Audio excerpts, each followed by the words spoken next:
Olá pessoal, tudo bom com vocês? Bom, hoje nós vamos discutir a fisiologia do estresse, tá? Não deixe de ver o vídeo referente à endocrinologia geral, onde vocês vão ver o controle das glândulas, do feedback negativo, mecanismos de receptor, tá certo? Então esse vídeo nós vamos direto ao assunto, tá ok? Então vamos lá, fisiologia do estresse. Os tipos de respostas biológicas relacionadas ao estresse, pessoal, vão fazer com que o animal lide com essa situação. O estresse pode ser de várias naturezas, ok? Por exemplo, um estresse social, onde alguns indivíduos ameaçam esse indivíduo que está aparecendo na nossa imagem aqui. Tá? Eu posso ter um estresse térmico, uma temperatura muito elevada ou muito baixa, ameaçando esse indivíduo que está aí na sua frente também, tá certo? Então são vários tipos de estresse. Então o animal vai ter alguns sistemas que vão tentar resolver essa situação que está apresentada para ele, que podem ser, por exemplo, o sistema neuroendócrino, envolvendo o hipotálamo, hipófise e várias glândulas que nós vamos ver hoje, ok? Nós também temos o comportamento, o animal pode mudar o comportamento dele frente a uma situação de estresse. Ele pode fugir, por exemplo, ele pode modificar alguma ação dele. Nós temos também o sistema nervoso autônomo, que vocês já viram, né, no vídeo referente ao sistema nervoso central, divisão autonômica, tá? Autônoma ou vegetativa, onde nós temos a ação principalmente do simpático aqui. E por último, pessoal, nós temos o envolvimento do sistema imune também. Agora, apesar de ser uma outra disciplina, eu estou só citando aqui para vocês vão ver isso em outra disciplina, tá? Mas é importante relacionar também que o sistema imune também está envolvido em situações de estresse. Então, vamos ver como acontece isso com relação ao animal na sua resposta ao estresse. Então, esse indivíduo, numa situação, por exemplo, de dor, então isso estressa o animal, tá, ok? Poderia ser uma inflamação, por exemplo, também, poderia ser qualquer outro tipo de estresse, tá? Essa situação vai provocar algumas condições. Então, o reconhecimento dessa ameaça, então, por exemplo, uma fratura, uma inflamação ou uma ameaça de um outro indivíduo, provocando uma resposta e vamos ter as consequências do estresse, que aí nós vamos ver várias situações ameaçadoras para o nosso indivíduo aí em questão. Então vamos lá. Então nós vamos ter no início desse processo, no reconhecimento da ameaça, envolvimento do sistema nervoso central, onde vai ter a percepção e uma organização de defesa do organismo, não do indivíduo em si, tá? Do organismo desse indivíduo para essa ameaça aí. Numa segunda situação, nós vamos ter uma resposta biológica envolvendo sistema nervoso autônomo, comportamento, neuroendócrino e imune, como nós vimos no slide anterior. E por fim, as consequências do estresse, se forem grandes, né, por mais tempo, vão provocar alterações das funções normais, tá? Levando o animal a um estado pré-patológico e possivelmente com o desenvolvimento de patologias, que vão das mais distintas ações, por exemplo, com o envolvimento cardíaco, da pele do animal, do sistema respiratório, afetando o sistema reprodutivo, etc.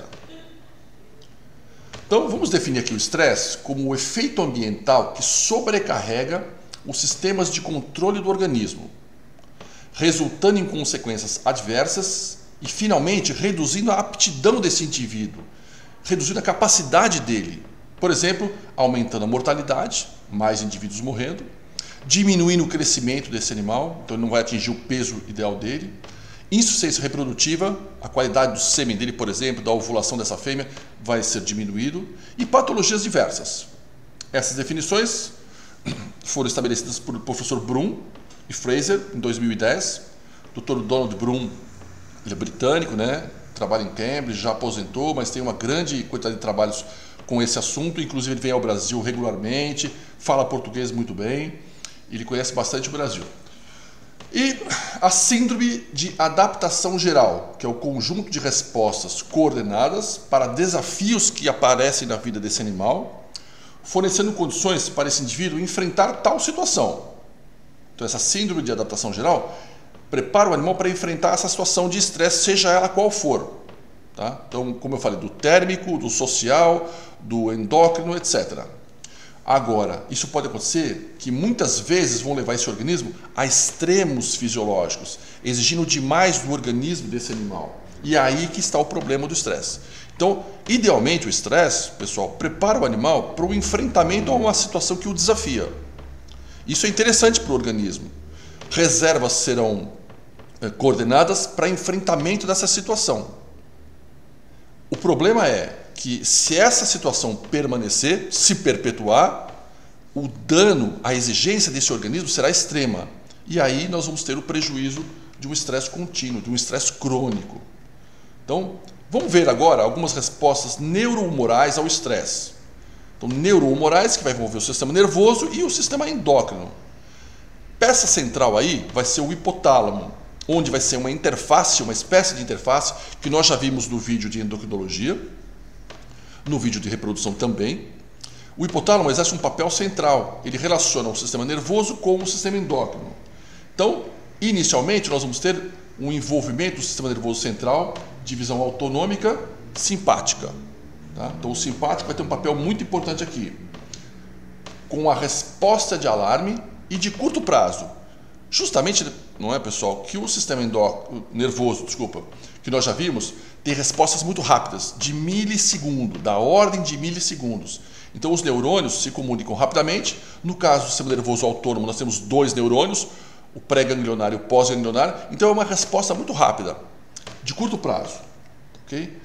Temos também uma resposta de mais longo prazo, aí o sistema endócrino, onde uma liberação hormonal vai ter que cair na corrente sanguínea e alcançar o seu receptor num dado local aí do organismo desse animal. Então, essa já é a reação de resistência, que já demora um pouquinho mais. Então, vamos ter aí um envolvimento principalmente da glândula adrenal. E aqui, pessoal, vamos fazer uma pausa e falar um pouquinho sobre a adrenal especificamente. A adrenal é uma glândula bastante importante. Nós já vimos também a adrenal no seu papel lá no sistema nervoso, na divisão autonômica. Tá? A parte medular da adrenal. Agora, a parte cortical vai ter um papel importante para nós aqui. Então, nós temos praticamente, quase que considerando, 2 glândulas aí. A parte medular e a parte cortical da adrenal. Vamos ter também um importante envolvimento da glândula tireoide, que vocês já viram também no vídeo lá de endócrino, onde ela aciona o metabolismo do animal. Portanto, essa glândula tem um papel bastante importante para nós aqui. E por fim, o fígado, tá? Com uma reserva importante de glicose, que nós vamos ver também mais para frente, que a glicose vai ter um papel central aí, como se fosse o combustível desse organismo. Então, a adrenal, a tireoide aceleram o metabolismo desse animal. Mas se nós não tivermos o combustível, esse veículo aí, utópico, né, não iria muito longe. Então, a glicose vai também ter um papel importante para nós. Agora, se essa situação de estresse permanecer, se esse estresse permanecer, houver a persistência do estresse, o animal, por exemplo, não resolveu a situação, é contínuo o desafio para o animal, nós vamos chegar a uma situação de exaustão, um estado de exaustão desse animal. Ele enfrentando essa situação continuamente, não consegue vencer. Se isso se permanecer por um tempo longo, o animal vai exaurir as suas reservas. Então, vamos ver aí. Vamos citar aí alguns tipos de estresse para vocês, tá? Como eu já falei, por exemplo, o estresse térmico, o estresse social, tá? O estresse de dor, por exemplo, tá? E vários outros tipos de estresse, todos eles vão agir sobre o hipotálamo. De alguma forma, essa percepção estressante aí do animal vai acionar o hipotálamo e com ele nós vamos ter um envolvimento, como eu disse aí, do sistema nervoso autônomo, divisão simpática, tá? Vamos ter os nervos simpáticos, esses 2 neurônios que eu falei para vocês aí, o pré e o pós-ganglionar, e também a medula adrenal. Ok?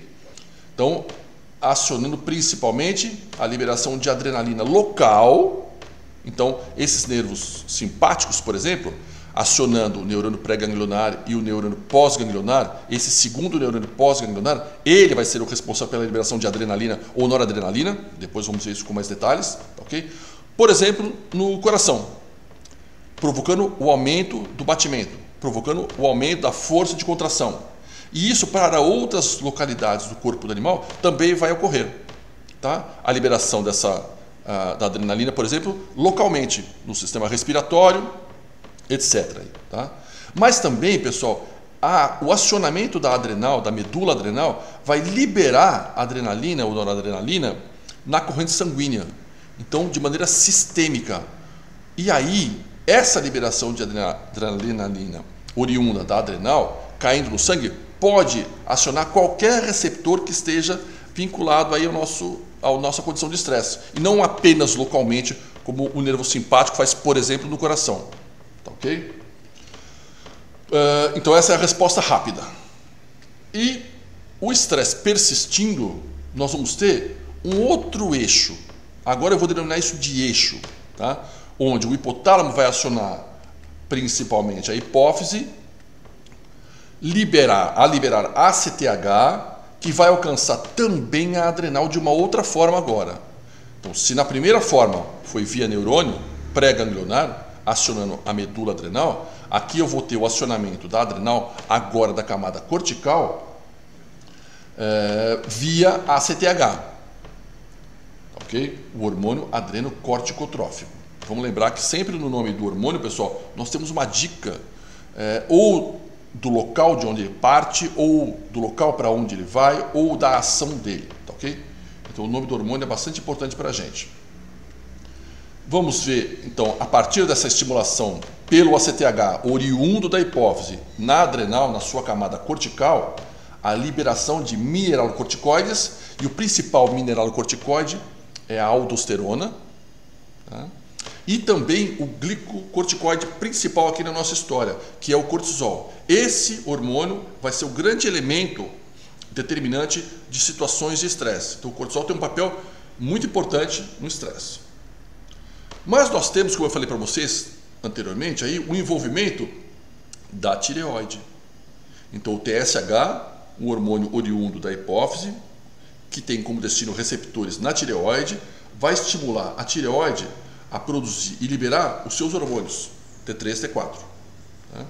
Onde nós vamos ter uma aceleração do metabolismo do nosso animal em questão aí nessa condição de estresse. E um último detalhe, também um outro hormônio, o GH, que é o hormônio do crescimento. Qual que é o papel dele? Tá? Acionar o fígado a produção, a liberação de glicose. Nós não vamos entrar em detalhes bioquímicos aqui, pessoal, mas essa produção de glicose pode ser oriunda de várias situações, tá? De vários propósitos. Mas o que importa para nós é o quê? Que a glicose vai aumentar, com isso o combustível para essa situação de estresse será mantido, que é a glicose. Então, enquanto a adrenal, a tireoide e a adrenalina, que veio aqui do lado esquerdo dos nervos simpáticos e da medula adrenal, estão acelerando o organismo do animal, nós precisamos do combustível para manter essa aceleração toda aí, que é o quê? É a glicose. Então nós vamos ver aqui 3 detalhes importantes para a adrenalina local e sistêmica, para os hormônios tireoidianos T3 e T4 e para os mineralo e glicocorticoides. Vamos dar destaque para eles no próximo slide, ok? Então vamos lá. Então, adrenalina local e sistêmica, T3, T4, mineralocorticoides, com relação principalmente, né, para a aldosterona, e dos glicocorticoides, o cortisol. E o cortisol está em amarelo com letra maiúscula grifado aí, pessoal, por conta do seu destaque, por conta da sua importância, tá ok? Então vamos ver aqui, primeiro, a adrenalina local e sistêmica. Qual que é a ação específica dela? Taquicardia, vasoconstricção, sudorese, broncodilatação, diminuição da atividade digestória, ou seja, está acelerando, está estimulando o organismo a uma resposta de luta ou fuga. Tá? Aumenta o batimento cardíaco, é a taquicardia. Vasoconstricção, então vamos ter o que aí? Elevação da PA, da pressão arterial. Sudorese, broncodilatação, todas essas situações vão fazer com que o organismo acelere a sua atividade. Mas isso também vai depender dos hormônios tireoidianos, tá? Do eixo metabólico. Vamos lembrar da tireoide aí. Então, aumenta o catabolismo de glicose para a produção de ATP, ou seja, fornecimento de energia extra. Não é possível acelerar o metabolismo, não é possível esse animal resolver a situação de estresse sem glicose. Tá? E, em destaque aqui por fim, desse slide, os mineralocorticoides, principalmente a aldosterona, estimula a retenção de sódio e água, ou seja, aumenta a pressão arterial. E o cortisol, por sua vez, como destacado aí, o principal hormônio do estresse, vai fazer com que haja a liberação dessa glicose, aumento também de pressão arterial, redução da inflamação. Tá? Então eu já tinha destacado para vocês o papel importante aqui do sistema imune na nossa discussão de hoje. Mas como é uma outra disciplina, não vamos entrar em detalhe, como também não entramos em grande detalhe para a bioquímica. Tá? Então o cortisol é um potente anti-inflamatório. Então todas essas situações, pessoal, preparam o animal para esse enfrentamento, que nós chamamos então de luta ou fuga. Então todas essas condições, por exemplo, taquicardia, vasoconstricção, aumento do catabolismo de glicose, aumento da pressão arterial, redução da inflamação, tudo isso facilita, favorece o animal na sua situação de enfrentamento aí. Vamos agora dar um destaque importante para a glândula adrenal. Então essa figura que está na sua frente aí seria a adrenal. Lembra que eu falei para vocês da sua camada medular, esse meio dela aí, miolo, tá? O meio ou miolo. E essa camada mais externa em vermelho aqui, a camada cortical ou a casca, tá? Então a adrenal ela é quase como se fosse duas glândulas distintas, com origem embriológica distinta, com ações fisiológicas distintas, tá ok? Então vamos ver em relação à camada medular algumas informações importantes. Então, principalmente liberação de adrenalina. Vamos lembrar que essa adrenalina, pessoal, vai cair no sangue, no sistema circulatório, alcançando regiões distintas do corpo do animal, qualquer local, diferente daquela adrenalina que foi liberada pelo simpático diretamente sobre a víscera em questão. Nós temos, de novo, repetindo para vocês, o neurônio pré-ganglionar, que sai do sistema nervoso central, fazendo conexão no gânglio, tá? E provocando o acionamento do segundo neurônio, do neurônio pós-ganglionar. Esse vai liberar adrenalina ou noradrenalina, depende, né?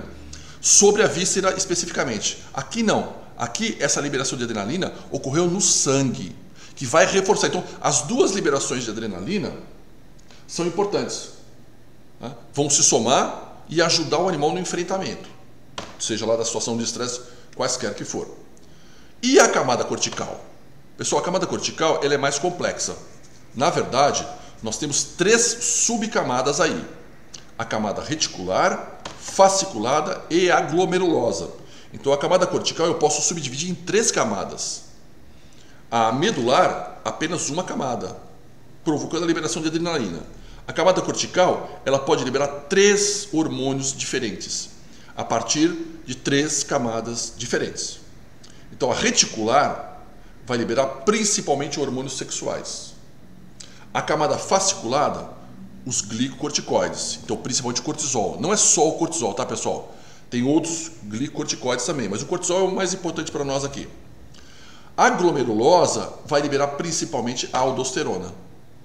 Então percebam que nós temos vários hormônios sendo liberados por uma glândula, pessoal, relativamente pequena. Para um animal de porte médio aí, tá? 70, 80 quilos, por exemplo, essa glândula tem 4 gramas. Agora vamos imaginar um pincher, por exemplo, de 2 quilos, tá? Essa glândula adrenal ela é muito pequena, mas esse tamanho dela não é proporcional à sua importância, é inversamente proporcional. Ela é uma glândula pequena que está sobre os rins, tá? Inclusive a gente pode chamá-la também de suprarrenal, de glândula suprarrenal ou de adrenal.